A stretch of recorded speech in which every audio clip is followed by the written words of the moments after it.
Sob o governo Lula, o Brasil registrou seu pior desempenho no Índice da Percepção de Corrupção produzido anualmente pela Transparência Internacional Brasil. Em 2024, o Brasil ficou na 107ª posição. O país está empatado com a Argélia, Malaui, Nepal, Níger, Tailândia e Turquia. Em relação a 2023, o Brasil perdeu 3 posições. Em 2022, o último ano do governo de Jair Bolsonaro, o Brasil ficou na 94ª posição. A melhor posição do país foi entre 2012 e 2014, quando o Brasil ficou em 69º lugar. A Controladoria Geral da União emitiu uma nota e disse que os dados abrem margem para distorções. Vamos ver a nota da CGU. O uso do IPC para embasar debates públicos pode levar a distorções, alimentando narrativas que minam a confiança nas instituições democráticas. O índice se baseia em pesquisas com grupos específicos, como empresários, e não representa a percepção geral da população.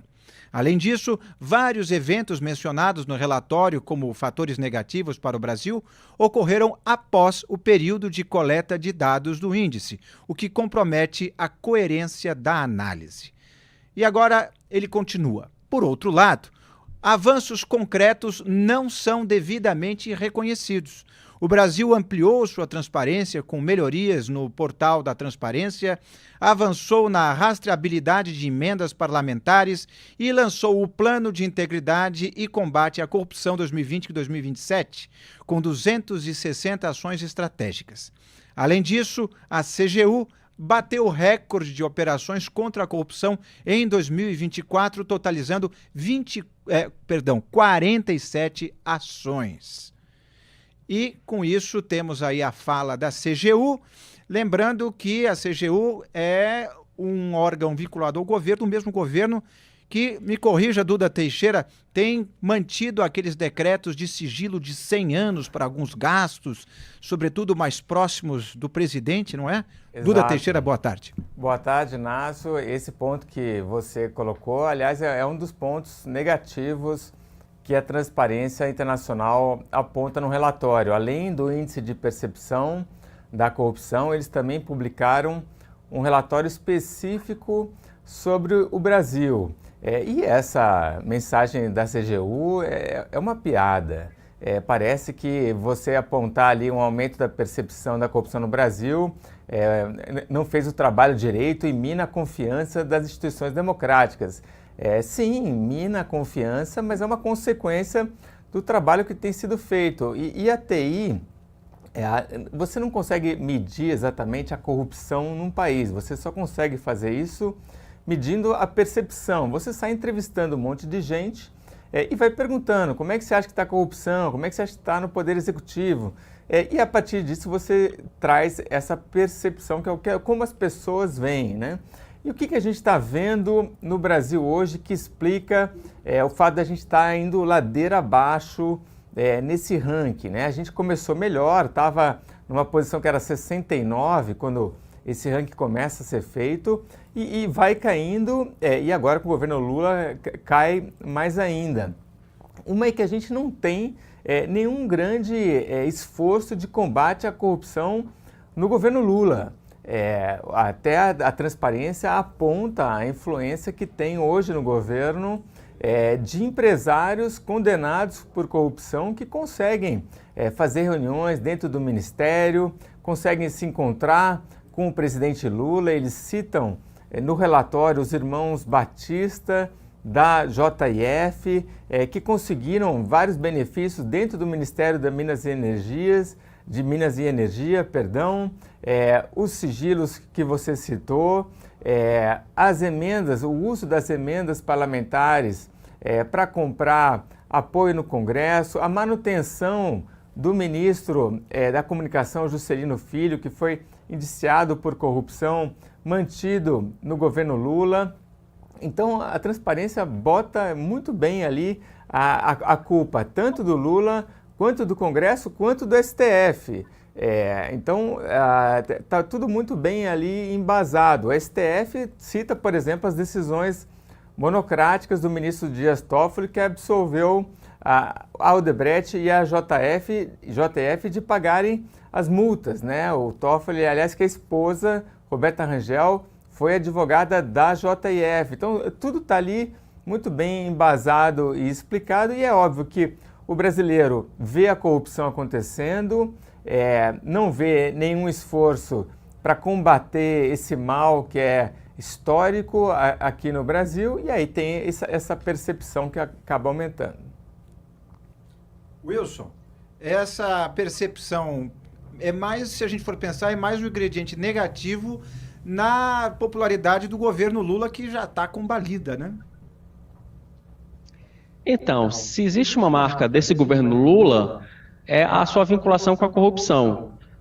O governo Lula não fez, ao longo desse governo Lula 3, em nenhum momento o PT, o presidente da República, o seu núcleo mais próximo, ninguém fez uma ação de fato efetiva de combate à corrupção. Desencadeou uma força-tarefa ou alguma coisa nesse sentido. Não tem. A CGU até fala, não, porque fizemos 47 operações de combate à corrupção ao longo do período do ano de 2024. Gente, 47 operações para a CGU é pequeno. Eu estou falando basicamente de uma operação a cada 7 dias, sabe? Então, é muito pouco, é muito pouco.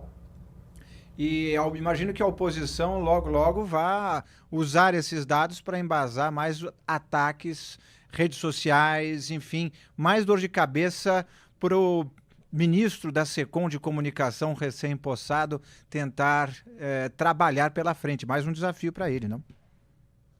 Não, sem dúvida, mais um desafio para ele. Agora, detalhe, o Duda falou de várias situações, e quando a gente fala de percepção de corrupção, eu vou trazer um caso clássico, que foi a questão da mega licitação da SECOM.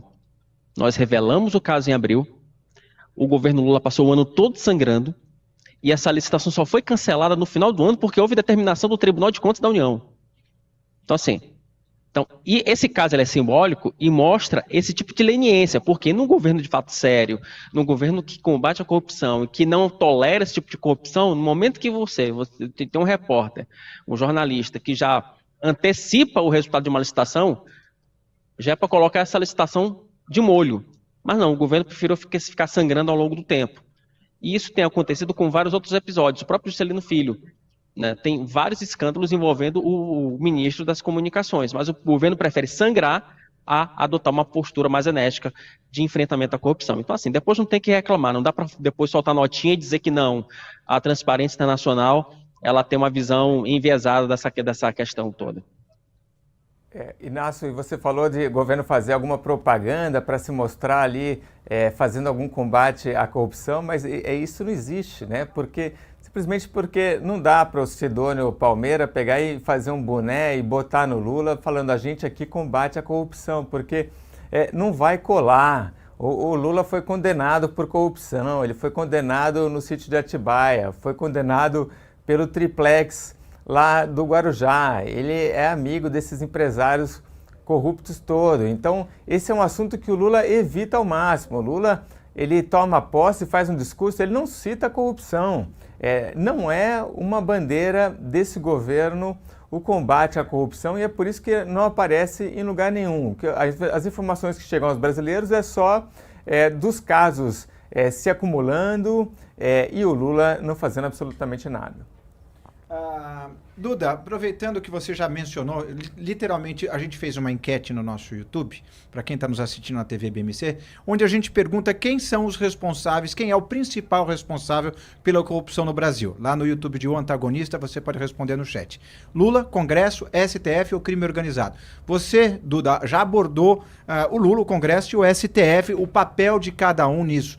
E o crime organizado, que justamente sagra no silêncio, na omissão e na falha desses três entes. Como é que está a percepção disso para o brasileiro? A TI também cita a influência do crime organizado, que tem conseguido se infiltrar dentro do Estado, conduzindo algumas licitações a favor das empresas que são dominadas pelo crime organizado. A gente viu isso aqui em São Paulo, principalmente com as empresas de ônibus, E tem ali no relatório da TI uma crítica à organização dos advogados do Brasil, a OAB, né, de que assim, a OAB deveria se mobilizar mais para impedir, né, esse tipo de influência do crime organizado, o que também não tem sido feito.